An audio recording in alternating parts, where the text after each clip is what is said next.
क्योंकि बधून आज हम बात करने वाले हैं नेटफ्लिक्स के नए क्राइम ड्रामा थ्रिलर पर आधारित सीरीज ब्लैक रैबिट के बारे में, जहां आपको लीड रोल में देखने को मिलेंगे जेसन बैटमैन और ज्यूड लॉ। और इन दोनों ने मिलकर जो 8 एपिसोड में धमाल मचाया है वो देखने लायक है, जहां पर हर एक एपिसोड कमाल का है। जहां पर 40-50 मिनट के इस एपिसोड में आपको जो थ्रिल और सस्पेंस देखने को मिलेगा वो आपके सोच से भी परे है, और जिसे फिलहाल मैंने तो देख लिया है। और देखकर जो कुछ भी मुझे समझ में आया शो के बारे में और साथ ही इसके अंदर होने वाली कहानी, कास्ट और डायरेक्शन के बारे में, वो सब कुछ मैं आपके साथ आगे रिव्यू के जरिए शेयर करने वाला हूँ। तो इसलिए वीडियो में अंत तक बने रहे और अपना प्यार लाइक कमेंट चैनल को सब्सक्राइब करके जरूर दिखाएं। लेकिन उससे पहले हेलो बंधुगण, के हाल चाल, मैं हूँ तुषार कौर इनकी दाइस टेक्स, और आप मुझे अपने मोबाइल और कंप्यूटर के बड़े से स्क्रीन पर देखने। अगर बात शो की स्टोरी के बारे में करें और वो भी स्पॉइलर की, तो कहानी न्यूयॉर्क सिटी में बसे दो भाइयों की गीत घूमता है, जहाँ पर जैक बहुत ही सक्सेसफुल जिंदगी जी रहा है, उसके खुद के पास एक नाइट क्लब है, तो वहीं विंस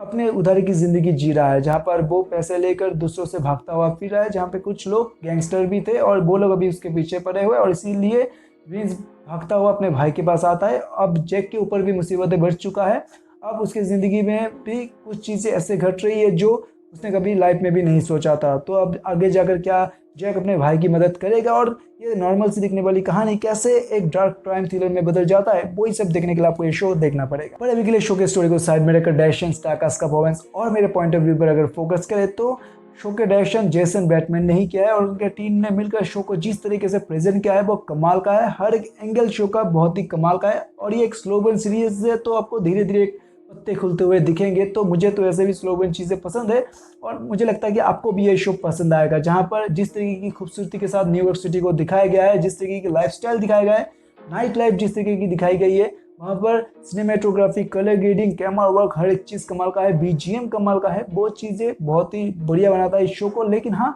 जहाँ पर बात शो के सस्पेंस और क्राइम की दुनिया में आ जाता है, तो वहाँ पर चीज़ें बहुत ही ज़्यादा ब्रूटल हो जाता है। कुछ चीज़ें ऐसे भी दिखाए गए हैं जो आपने कभी सोचा नहीं होगा, और जो लास्ट में जाकर ट्विस्ट आता है वो तो और भी ज़्यादा कमाल का है। शो के अंदर हर एक एपिसोड में कुछ ना कुछ ऐसा ज़रूर घटता है जो आपको अगले एपिसोड को देखने के लिए मजबूर ज़रूर करेगा। और साथ ही जो दो भाइयों के बीच का अनबन दिखाया गया है, जो दोनों भाई के बीच के अंदर प्यार दिखाया गया है, और लास्ट में जाकर जो ट्विस्ट आता है, ये सब कुछ मिलाकर आप ऐसे कंक्लूजन में पहुंच जाओगे जहां पर आप सोचोगे कि ये चीज़ें करना ज़रूरी नहीं था, पर हो तो गया है। अब आगे जाकर बंदा क्या करेगा, वही सवाल आपके दौरान आपके जिस्म में घूमता रहेगा हर एक टाइम। और दोस्तों, मैं इतना ही कहूँगा कि इस शो को बहुत ही सिंपल और सजे हुए तरीके से बनाया गया है, जहाँ पर पहले के 2 एपिसोड आपको ऐसे लगेंगे कि आप किसी जगह पर घूमने आए हो, जहाँ पर इतनी सुंदर सुंदर चीज़ें दिखाई जा रही है, इतना सुंदर लाइफ दिखाया जा रहा है, अमीरों वाली लाइफ दिखाई जा रही है, तो वो चीज़ें देखकर आप हो जाओगे। लेकिन जैसे ही 4th और 5th एपिसोड आता है, वहाँ से कहानी जिस तरीके से घूमता है वो आप सोचा भी नहीं होगा आपने। इस तरीके की प्रेजेंटेशन इस शो के अंदर डायरेक्टर ने दिया है, तो मुझे लगता है कि कलाकार तो है ही बढ़िया, लेकिन डायरेक्टर ने अपने आप को बहुत ही बढ़िया तरीके से इस शो के अंदर झोंक दिया है। जहाँ पर अगर बात कलाकारों की करें, तो जेसन बैटमैन इस शो की जान है। उन्होंने जिस तरीके से अपने भाई के लिए जो एक्सप्रेशन, जो फीलिंग्स होती है, जो इमोशन होता है, जो होल्ड किया है अपने चेहरे पर, वो देखकर आपको मज़ा आएगा। और ज्यूड लॉ भी शो के अंदर मौजूद है, उन्होंने जो अपने दर्द भरी ज़िंदगी का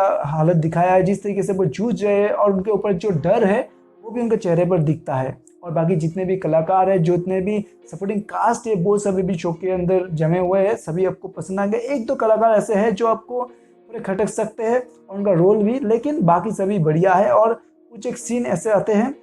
जहाँ पर शो के अंदर आपको थोड़ा बोरियत फील हो सकता है, लेकिन अगर आपने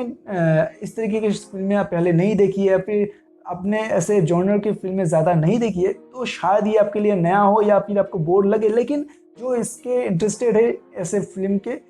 वो या फिर ऐसे शोज़ के,